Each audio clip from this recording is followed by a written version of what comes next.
Hello folks, Jerry Holly here with Backroads RVing. I was kind of in a dilemma.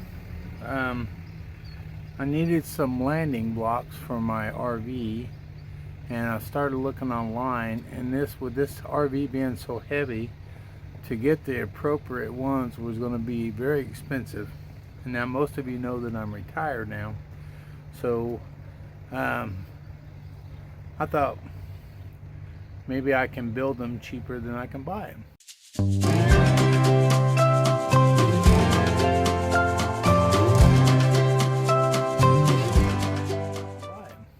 So what I did, I went to the local lumber yard here. I'm in Amana, Iowa at the A21 meetup right now. And I'm thinking, I believe I can build these things cheaper than I can buy them. So I built two of them, and I'm going to go through and walk through you guys on how I build the third one in case it's something you might want to do. For the landing pads for my rig, if I'd purchased them to get the heavy metal plates, was going to be around over $200. And I thought, you know, being retired, you got to start being on somewhat of a budget, Jerry. So I thought, what better way can I do it? So I went down to Lowe's and I bought me 3 treated 2x6s, and I cut them all down to 16 inches. So what I'm going to do is I'm going to put 2 layers of these sandwiched on each other, and I'll show you as I do it. And then I'm going to put a piece of 3/4 inch plywood on each side of it, and I'm pretty sure this will support the weight of the rig. And I've only got $70 invested in it, so let's see how it works. I'll show you the one I've already got completed. Let me get the camera down here. So this is the one I just built. If you notice, there's my 2 2x6s. So I staggered them. So the one layer's running north south, the other layer here is running east to west. And then this is just a strap that I had left over from purchasing a mattress that comes rolled up, and I thought, well, might be handy to put a strap on it. But let's go ahead and I'll show you what we got to do here. Let me turn this camera around and I'll show you the tools required. So the only thing I'm using is a Sharpie, which I had, my razor knife, tape measure, cordless screw gun, and a cordless skill saw. And if you don't have all this stuff, like in my case, I'm sure your neighbor will let you borrow it. And I got some wood screws, and I've already got all my wood cut.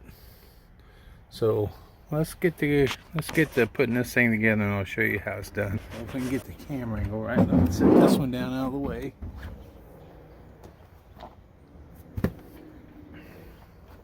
So first, we're going to start with our 2x6s.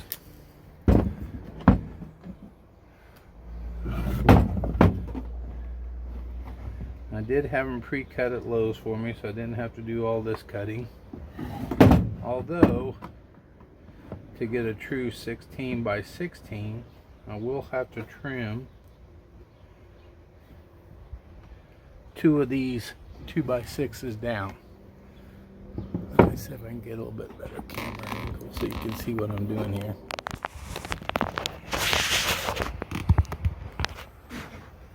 So I've got my bottom layer 2x6s. I'm going to go back on with my top layer, crisscrossing them, making sure that they're square.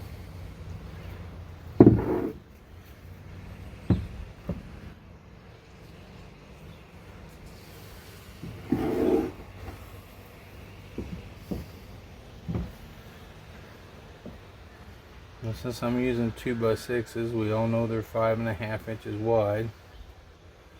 So with that being said, I'm going to have a little bit of hang off on each layer. So I'm going to take my little marker, go right along the outside, move this forward a little bit, making sure I'm staying square, mark the underneath side and the hangover on this side. And then you'll see the mark of which I need to cut off. 2 of these to make it a true 16 by 16. There's the mark on the bottom. So let's go ahead and cut these off, and then I'll show you how we put this thing together.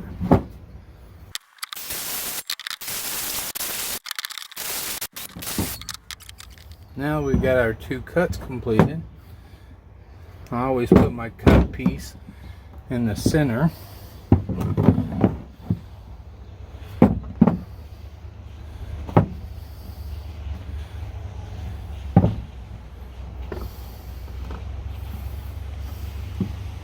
Cut piece again going in the center.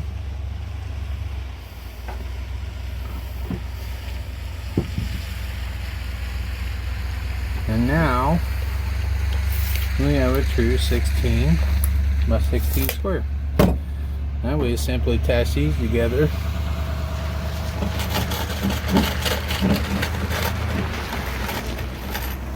I would recommend a little bit longer screw, but this is all I have.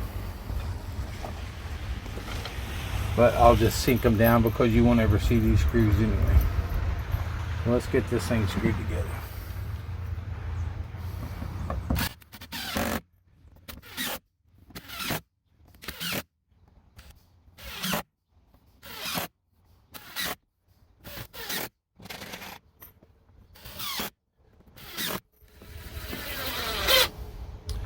Oh, you know what I forgot? I forgot to place my strap in here. Let's back this up for just a second. I do want to place my strap in here so I can reach in and pull them with. Like I said, this was some wool webbing that I had left over from a mattress that I purchased. I'll use a little bit smaller screw in there to secure that.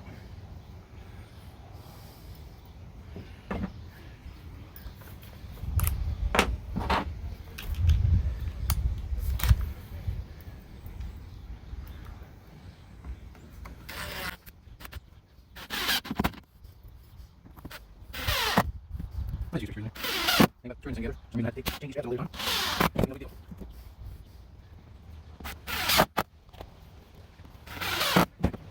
Go ahead and replace our board. Continue screwing this down.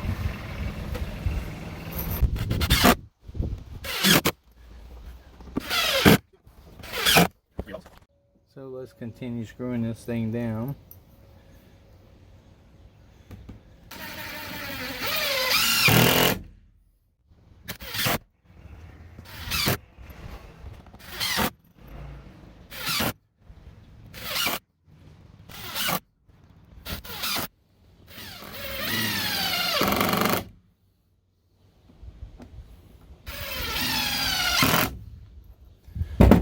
Okay, now that we got it all screwed down,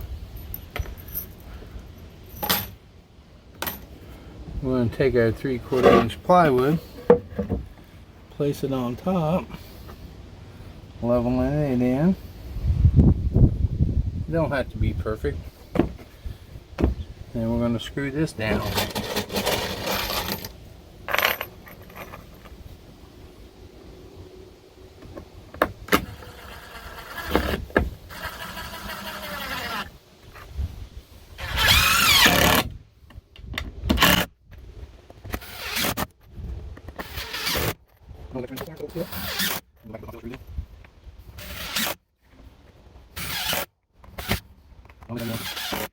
I know a lot of people think it might be cheaper just to go out and buy stuff, But I have bought several landing pads, and my RV just keeps crushing them.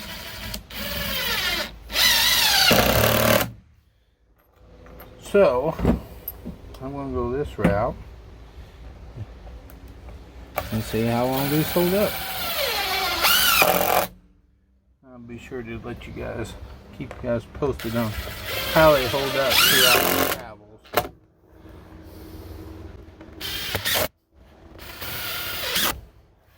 There's one side.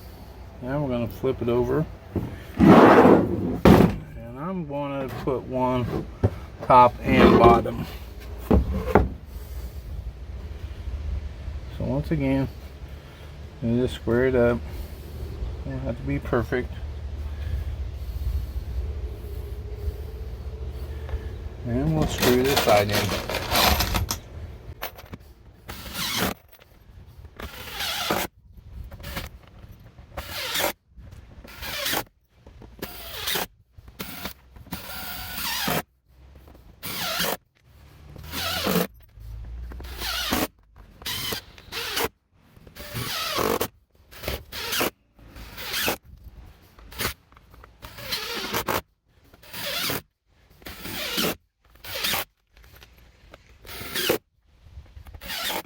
Okay, and there we go. We have one completed landing pad. People are going to say, well, that looks heavy. Well, compared to the steel plates that you have to buy for these larger RVs, in comparison, they're not bad. And with the handle, makes it pretty simple to lift. So there you go. My Monaco only has 3 stabilizer jacks, one front and center, and to make 3 of these for my rig. So like I said, $70 versus close to $300. We'll see how long they hold up. Thanks for watching, guys. Take care. Bye bye.